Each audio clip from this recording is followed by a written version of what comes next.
మొండి మొక్క ఇది ఎండను ఎంతైనా తట్టుకుంటుంది. చాలా మంచి ఫ్రూట్, అందరూ ఇష్టపడగలిగే ఫ్రూట్. మంచిగా అమ్ముకోగలిగితే, మన దిగుబడిని మంచిగా అమ్ముకోగలిగితే చాలా లాభాలు ఇచ్చే పంట అండి ఈ యొక్క అల్లనేరేడు. మనకు మాక్సిమం అంటే ఒక చెట్టుకు 100 కిలోలు, 150, 200 కిలోలు, ఇంకా చాలా పెద్ద చెట్టు అయితే ఎక్కువ కాస్తాయి. కానీ మనం కాయల్ని హార్వెస్ట్ చేయడం ఇబ్బంది అవుతుంది పెద్ద చెట్టు అయితే. ఈసారి మాకు ఆ ఎరువులు వేయడం వల్ల అన్ని పంటలు క్రాప్ చాలా బాగా వచ్చాయి. ఇప్పుడు దానికి నిదర్శనం కూడా చూడొచ్చు మీరు. చాలా అంటే చాలా మంచి క్రాప్ రావడం జరిగింది. హాయ్, హలో అండి, అందరికీ నమస్కారం. నేను మీ సునంద. అయితే ఈరోజు మనం అల్ల నేరేడు పంట గురించి, అల్ల నేరేడు క్రాప్ సాగు వివరాల గురించి తెలుసుకుందాం, మాట్లాడుకుందాం అండి. మనం ప్రస్తుతానికి అల్ల నేరేడు తోటలో ఉన్నాం. అయితే మీరు నా చేతిలో ఉన్న కాయలు చూడొచ్చు, అన్ని కూడా ఎంత పెద్ద పెద్ద సైజు ఎలా ఉన్నాయో చూడొచ్చు. ఇలా ఒక 5-6 కాయలు తింటే మనం ఫుడ్ తిన్నాక కడుపు మొత్తం నిండిపోయినట్టు ఉంటుంది. ఒక 10 కాయలు తింటే మనం ఫుడ్ తినకుండా కూడా ఉండొచ్చు. అయితే అసలు ఏంటిది అల్లనేరేడు సాగు వివరాలు, సాగు గురించి అని మాట్లాడుకుంటే, అల్లనేరేడు అన్నది మనకు ఎక్కడైనా పెరిగేటువంటి చెట్టు. అంటే మనకు భూమిలో తక్కువ బలం ఉన్న, ఎక్కువ బలం ఉన్న నేలలలో కూడా మనం ఈజీగా సాగు చేసుకోవచ్చు. అదే విధంగా pH వాల్యూ, అంటే అసిడిక్ నేలల్లో అంటే pH 5.5 లేదా 5 నుంచి 7, 7.5 లేదా 8, pH 8 ఉన్న నేలల్లో కూడా దీన్ని మనం చాలా ఈజీగా సాగు చేయొచ్చు. ఇసుక నేలలు, ఎర్ర నేలలు, దుబ్బ నేలల్లో కూడా మనం సాగు చేసుకోవచ్చు దీన్ని. కాకపోతే మనకు ఉండాల్సిన కండిషన్ ఏంటంటే, నీరు నిల్వ ఉండనటువంటి నేలలు మనకు చాలా అనుకూలమైన నేలలు. ఇవి మనం నాటుకోవాలంటే ఒక ఎకరాకు మనం 40 నుంచి 30 లేదా 40, 50 మొక్కలు, 50 అంతకన్నా ఎక్కువ అంటే 60 మొక్కల కన్నా ఎక్కువ పెట్టుకోలేము. ఎందుకంటే దీనికి డిస్టెన్స్ ఒక చెట్టు నుంచి ఇంకొక చెట్టుకి మనకు 25 ఫీట్ల నుంచి 30 ఫీట్లన్నా ఉంటే చాలా బాగుంటుంది. అంటే 8 మీటర్లు, 8 మీటర్ల నుంచి చెట్టుకు దూరం 8 మీటర్ల నుంచి 10 మీటర్లు, అంటే దాదాపు మనకు 25 ఫీట్ల నుంచి 30 ఫీట్లు అయితే చాలా అనువుగా ఉంటుంది ఇవి నాటుకోవడానికి. తర్వాత మనము ఇవి ఎప్పుడు కూడా ఈ చెట్లకు ప్రూనింగ్ చేసుకుంటూ ఉండాలి. నాటిన 5 సంవత్సరాలు, 6 సంవత్సరాలు, 5 సంవత్సరాల తర్వాత నుంచి మనకు క్రాప్ అన్నది రావడం జరుగుతుంది. అదే అంటు మొక్కలు అనుకోండి, మనకు 4 సంవత్సరాల నుంచి మనకు క్రాప్ తీసుకోవచ్చు. మనకు ఇప్పుడు ఎక్కువగా అందరూ వేసే వెరైటీ, తెలిసిన వెరైటీ బహుడోలి వెరైటీ. మనం ఈ తోటలో ఇక్కడ ఉన్నది కూడా అదే వెరైటీ అండి, బహుడోలి వెరైటీ. మనకు పూత వచ్చినటువంటి ప్రతి చెట్టు కూడా పూత అన్నది ఒక్కటి కూడా రాలిపోకుండా చాలా అంటే చాలా మంచిగా ఫ్రూట్ సెట్ అవ్వడం జరిగింది. పూత కూడా మనకు కొంచెం ఈసారి తొందరగా కూడా రావడం జరిగిందండి. మనకి ఇప్పుడు మే సెకండ్ వీక్ కల్లా మనకు కాయలు ఆల్మోస్ట్ రెడీ అయిపోయి స్టార్ట్ అయిపోయినాయి. మే లాస్ట్ వరకు సగం ఆల్రెడీ అయిపోవడం జరిగింది. మహా అంటే జూన్ మంత్ మధ్యలో వరకు ఉంటాయి అంతే. అయితే వీటి ధర, విలువ చాలా బాగుంటుంది మార్కెటింగ్ చేసుకోగలిగితే. ఒక చెట్టు ఫస్ట్ సంవత్సరం కాసినప్పుడు, మొక్క చిన్నగా ఉన్నప్పుడు మనకి 50 కిలోలు అట్లా ఈజీగా వస్తాయి మనకు బాగా కాస్తే. మనకు మాక్సిమం అంటే ఒక చెట్టుకు 100 కిలోలు, 150, 200 కిలోలు, ఇంకా చాలా పెద్ద చెట్టు అయితే ఎక్కువ కాస్తాయి. కానీ మనం కాయల్ని హార్వెస్ట్ చేయడం ఇబ్బంది అవుతుంది పెద్ద చెట్టు అయితే. అందుకోసమనే చెట్టుని ఎప్పటికప్పుడు మనం కత్తిరించుకుంటా ఉండాలి, పైకి పోకుండా. కొమ్మల్ని ఎప్పుడు ముదురు కొమ్మలను, ఎక్కువగా ఈ అల్లనేరేడు కాయలు అన్నది ముదురు కొమ్మలకి కాస్తాయి. కాబట్టి మనం కొత్తగా వచ్చిన కొమ్మలను, పైన కొమ్మల్ని, వాటిని మనం కత్తిరించుకోవచ్చు. పాత కొమ్మల్ని, ముదురుగా ఉన్న కొమ్మల్ని కింద ఎంత వరకు ఉంటే అంత బాగా మనం కాయలను తెంపుకోవడానికి, హార్వెస్ట్ చేసుకోవడానికి చాలా సులువుగా ఉంటుంది. కాబట్టి అల్లనేరేడుకి ఎప్పుడు కూడా కింద కొమ్మలు కొట్టకుండా పైకి వెళ్ళే కొమ్మలు, ఇట్లా స్ట్రైట్ గా పెరిగే కొమ్మల్ని మనం ప్రూనింగ్ చేసుకుంటే బాగుంటుంది. ఇంతకు ముందు మనం ఆల్రెడీ అల్లనేరేడు చెట్ల ప్రూనింగ్ అంటే చెట్ల కత్తరింపుల గురించి మనం ఆల్రెడీ ఒక ఫుల్ లెంత్ వీడియో కూడా చేసుకోవడం జరిగింది.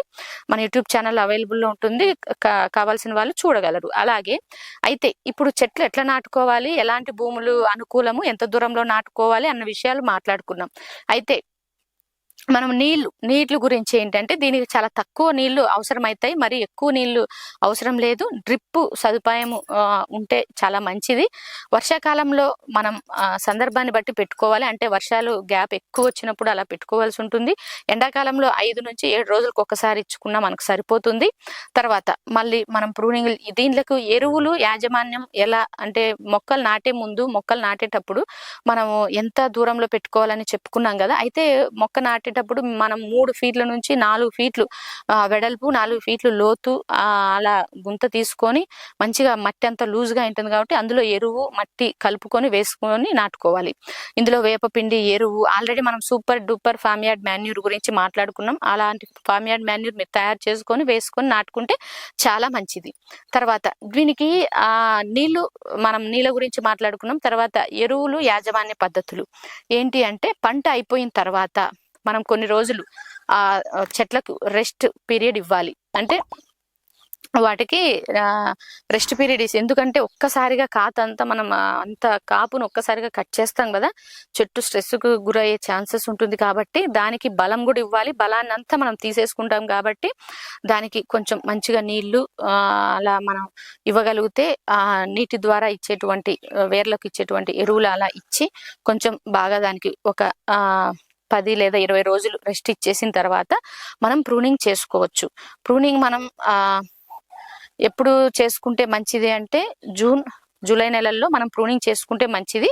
బట్ నాకు తెలిసినంత వరకు మొదటిగా మనం రెస్ట్ ఇచ్చేసిన తర్వాత బాగా చెట్లకు ఎరువేసి మనం దీనికి కాత అంతా తెంపేసిన తర్వాత అంటే ఫ్రూట్స్ అన్ని హార్వెస్ట్ చేసిన తర్వాత కొన్ని రోజులు ఒక 15 లేదా 20 రోజులు రెస్ట్ పీరియడ్ ఇచ్చాక ఆ రెస్ట్ పీరియడ్ లో మనం బాగా నీళ్లు అదే విధంగా ఎరువులు చెట్ల పాదుల దగ్గర ఇవన్నీ వేర్లన్నీ పైకే ఉంటాయండి. మనం వేర్లు వేసేసి కిందికి మీదికి అంటే ఎరువులు అంతా కూడా దీని పిల్ల వేర్లు లేదా పీచు వేర్లు అంటారు కదా, అవన్నీ పైకే ఉంటాయి. చెట్టు క్యానోపీ చూసుకొని మనం ఎరువులు వేసుకోవాల్సి ఉంటుంది.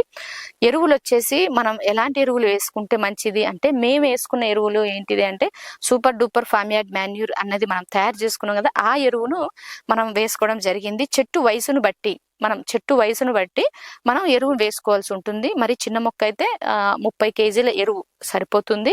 అంతకన్నా చిన్నది 2-3 సంవత్సరాలు అంటే 10 నుంచి 15 కిలోల ఎరువు సరిపోతుంది. బాగా పెద్దది బాగా కాతొస్తుంది మనకు చెట్టు బాగా ఎదుగుదలలో ఉంది అనుకుంటే మాత్రం మనం 30 నుంచి 50 కిలోల ఎరువు వేసుకోవాలి. కానీ మనకు ఇలాంటి super duper form yard manure అయితే మీకు 25 కిలోలు సరిపోతుంది. సో అట్లా చెట్టును బాగా పాదుల దగ్గర నీట్గా తీసుకొని ఎరువు అంతా వేసి మళ్ళీ మట్టి కప్పెట్టేసుకోవాలి. ఈ ఎరువును ఎలా తయారు చేసుకోవాలి, super duper form yard manure ఏంటిది అన్న వీడియో మనం బయోచార్ వీడియో మనం ఒక ఫుల్ లెంత్ వీడియో ఆల్రెడీ చేశాము. ఎలా చేసుకుంటే మంచిది ఏంటి అని. ఈసారి మాకు ఆ ఎరువులు వేయడం వల్ల అన్ని పంటలు క్రాప్ చాలా బాగా వచ్చాయి. ఇప్పుడు దానికి నిదర్శనం కూడా చూడొచ్చు మీరు. చాలా అంటే చాలా మంచి క్రాప్ రావడం జరిగింది. ఆ ఎరువులు వేసిన తర్వాత మనకు చిన్నగా చిగుర్లు స్టార్ట్ అవుతున్నాయి అన్నప్పుడు మనం ప్రూనింగ్ చేసుకోవచ్చు. జూలై లాస్ట్ అలా మనము ప్రూనింగ్ చేసుకోవచ్చు. మెయిన్ గా ఎలాంటి కొమ్మలు అంటే పైకి పోయే కొమ్మలు. మనము ఇవి చాలా సెన్సిటివ్ అండి ఈ ఫ్రూట్. ఎందుకంటే మనకు పోయిన కాయ తెంపేటప్పుడు కింద పడ్డా డ్యామేజ్ అయిపోతుంది, ఉట్టికి గాలికి రాలి కింద పడ్డా డ్యామేజ్ అయిపోతుంది. ప్లస్ దీని కొమ్మలు చాలా పెలుసుగా ఉంటాయి కాబట్టి పైకి ఎక్కి కాయలు కట్ చేయాలన్నా చాలా కష్టం. మళ్ళా మనకు లేబర్ ఓరియంటెడ్, మళ్ళా మనకు మనుషులతో కోయాలి. ఇవి ఇలా దులపడానికి లేదు, కాయ డ్యామేజ్ అవుతుంది కాబట్టి ఎంత వీలైతే అంత మనం చుట్టుపక్కల కొమ్మల్ని కిందికి ఉన్న కొమ్మల్ని అలాగే ఉంచుకొని పైకి పోయే కొమ్మల్ని అన్ని కట్ చేసేసుకుంటే మనకి ఎట్లా లేదన్నా 100 నుంచి 150 కిలోలు కింద కొమ్మలకి ఈజీగా కాస్తాయి. సో ఆ విధంగా మనం ప్రూనింగ్ చేసుకోవాల్సి ఉంటుంది. పైకి పోయే కొమ్మలు అదే విధంగా గాలి వెలుతురు వచ్చే విధంగా మనము ప్రూనింగ్ చేసుకోవాలి. మంచిగా దీనికి ఒక్కొక్క చెట్టుకు 4 పెద్ద కొమ్మలు ఉంచుకుంటే సరిపోతుంది. దానికి చిన్న కొమ్మలు అన్ని అసలు చాలా ఎక్కువ బాగా కాస్తాయి. అలా ప్రూనింగ్ చేసుకోవాలి. ప్రూనింగ్ చేసుకున్నాక మనకు మెయిన్ గా దీనికి ప్రూనింగ్ అయ్యాక బోర్డో పేస్ట్ అంటే దానికి కొమ్మ కుళ్ళు దానికి మళ్ళీ డిసీజు లేదా పురుగు వచ్చి అటాక్ చేయకుండా దానికి బోర్డో పేస్ట్ మనం పూసేసుకోవాల్సి ఉంటుంది. అయితే దీంట్లో వచ్చే డిసీజెస్ ఎక్కువగా ఎండు కొమ్మ అలాంటివి ఉన్నా కానీ కట్ చేసేసుకోవాలి. అది కూడా చాలా తక్కువ ఉంటుంది. డిసీజ్ అనేది చాలా తక్కువ, వేరుకుళ్ళు కూడా తక్కువ. దీనికి మంచిగా ఎరువులు బలం ఇస్తే దీనికి వేరుకుళ్ళు అలాంటి అసలు డిసీజెస్ అన్నవి రోగం అన్నది ఉండదు. ఆకుమచ్చ అన్నది అప్పుడప్పుడు ఎవరికైనా మేనేజ్మెంట్ సరిగా చేయని వాళ్ళకి వస్తుంది. అలాంటి వాళ్ళు ట్రైకోడెర్మా, సూడోమోనాస్ అలాంటి మందులు స్ప్రే చేసుకుంటే సరిపోతుంది. దీనికి ఎక్కువగా అటాక్ అయ్యేటువంటి పెస్ట్ లేదా పురుగులు ఏంటి అంటే బొంత పురుగు అన్నది ఒకటి ఎక్కువగా వస్తూ ఉంటుంది వర్షాకాలంలో. దానికి మనం మందులు స్ప్రే చేసుకోవాలి. తర్వాత ఆకుతేళ్లు అన్నది కూడా వర్షాకాలంలో ఎక్కువగా వస్తూ ఉంటుంది. ఈ 2 రకాల పురుగులు దీనికి ఎక్కువగా ఆశిస్తూ ఉంటాయి.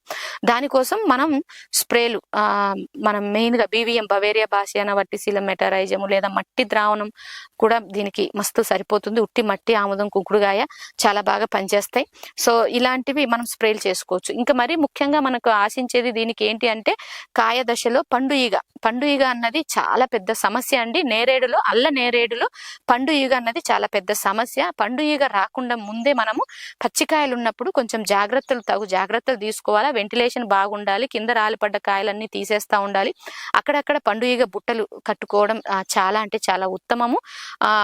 అదే విధంగా ఎల్లో స్టిక్కీ ప్యాడ్స్, పసుపు పచ్చ కలర్ ఉన్నటువంటి స్టిక్కీ ప్యాడ్స్ ని, ఎల్లో కలర్ ప్యాడ్స్ ని అక్కడక్కడ కట్టి ఉంచుకోవడం చాలా ఉత్తమము. తర్వాత దీనికి ఈ పండు ఈగ అయితే మాకు అస్సలు అటాక్ కాలేదండి ఈ సంవత్సరం.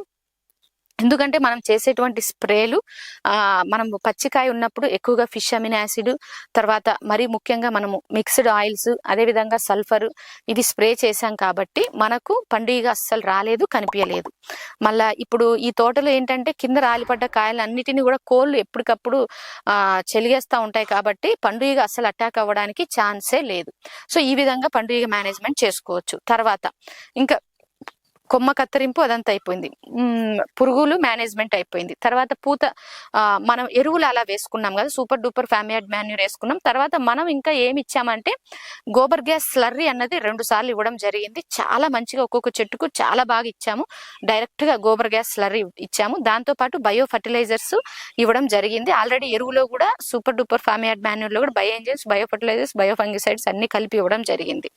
ఈ విధంగా బయో ఫర్టిలైజర్స్ 2 times ఇవ్వడం జరిగింది. అదే విధంగా చేప ద్రావణం, ఫిష్ అమినో యాసిడ్ ని కూడా మనం ఈ యొక్క గోబర్ గ్యాస్ స్లర్రీలో కలిపి ఇవ్వడం జరిగింది. తర్వాత మనకు పూతలప్పుడు పచ్చి పూత స్టార్ట్ అయ్యే ముందు, అక్కడక్కడ కనిపించే ముందు మనం ఏం చేసుకున్నాము అంటే స్వీప్ అవుట్ మ్యాజిక్ సల్ఫర్ అన్నది స్ప్రే చేసుకోవడం జరిగింది ఒకసారి. తర్వాత అదే విధంగా పురుగు కోసం మనం ఏం చేసుకున్నామంటే BVM, మనకు బయో పెస్టిసైడ్స్ ఉంటాయి కదా, BVM, మిక్స్డ్ ఆయిల్, మళ్ళీ చేప ద్రావణం అన్నది స్ప్రే చేసుకోవడం జరిగింది. ఈ విధంగా ఈ 2 స్ప్రేలు చేసుకున్నాం. దాంతో పాటు సిట్రస్ లెమన్ బయో ఎంజైమ్ ని కూడా స్ప్రే చేసుకోవడం జరిగింది. అంతే అండి, ఇంకేమీ చేసుకోలేదు. కెమికల్ లో చేసే వాళ్ళు పూతప్పుడు మైక్రో న్యూట్రియంట్స్ అన్నది చాలా అవసరం. బోరాన్ అయితే ఫ్లవరింగ్ దశ అప్పుడు చాలా అవసరం. జింక్, మెగ్నీషియం, బోరాన్ అన్నది చాలా అవసరం కాబట్టి అలాంటివి మనము మైక్రో న్యూట్రియంట్స్ స్ప్రే చేసుకుంటే సరిపోతుంది. తర్వాత మనకు ఇంకా ఫ్లవరింగ్ స్టార్ట్ అయిన తర్వాత ఎక్కువగా తేనెటీగలు ఉంటే చాలా బాగా మనకు వచ్చిన పూతంతా కూడా ఫ్రూట్ సెట్ అవ్వడం జరుగుతుంది. తేనెటీగలు బాక్సులు పెట్టుకోండి వీలైతే. మా తోటలో అక్కడక్కడ 2 పెద్ద తేనె పెట్టెలు కూడా పెట్టడం జరిగింది. అవి న్యాచురల్ గా వచ్చినవి. ఆల్రెడీ దీంట్లో తేనెటీగల బాక్సులు కూడా ఉన్నాయి. అవి మీరు చూడొచ్చు. వాటి వల్ల ఇంకా మనకు పాలినేషన్ ఎక్కువ అయిందని చెప్పుకోవచ్చు. తర్వాత ఇంకా ఫ్లవరింగ్ స్టేజ్ అయిపోయింది. ఫ్రూట్ సెట్ స్టేజ్ అప్పుడు అంటే చిన్న పిందెలప్పుడు ఎక్కువగా దీనికి డిసీజ్ అయితే రానే రాదు. ఎక్కడైనా పచ్చ పురుగు అన్నది ఆశించడం జరుగుతుంది. ఆ పురుగు అప్పుడు మళ్ళా మనం ఒకసారి స్వీప్ అవుట్ మ్యాజిక్ సాల్ట్ అనేది మాత్రమే స్ప్రే చేసుకోవడం జరిగింది. దాంతో పాటు కాయ సైజు రావాలి కాబట్టి పొటాష్ ఉన్నవి మనం ఎక్కువగా ఇచ్చాం. Bio enzymes, fruit bio enzymes, అదేవిధంగా మళ్ళా గోబర్ గ్యాస్ స్లర్రీ అందులో బయో ఎంజైమ్స్ కలిపి వేసుకోవడం జరిగింది. స్ప్రే కూడా చేసుకోవడం జరిగింది. ఇంకంతే, ఇంకేమీ చేసుకోలేదండి. ఎక్కడైనా మనకు పురుగు కనిపించినప్పుడు మాత్రమే స్ప్రే చేసుకోవడం జరిగింది. సో అంతే మనం చేసుకున్న ప్రాక్టీసెస్. దానికి చూడండి ఎంత బాగా ఇవి మొండి మొక్క, ఇది ఎండను ఎంతైనా తట్టుకుంటుంది. చాలా మంచి ఫ్రూట్, అందరూ ఇష్టపడగలిగే ఫ్రూట్. మంచిగా అమ్ముకోగలిగితే, మన దిగుబడిని మంచిగా అమ్ముకోగలిగితే చాలా లాభాలు ఇచ్చే పంట అండి ఈ యొక్క అల్లనేరేడు.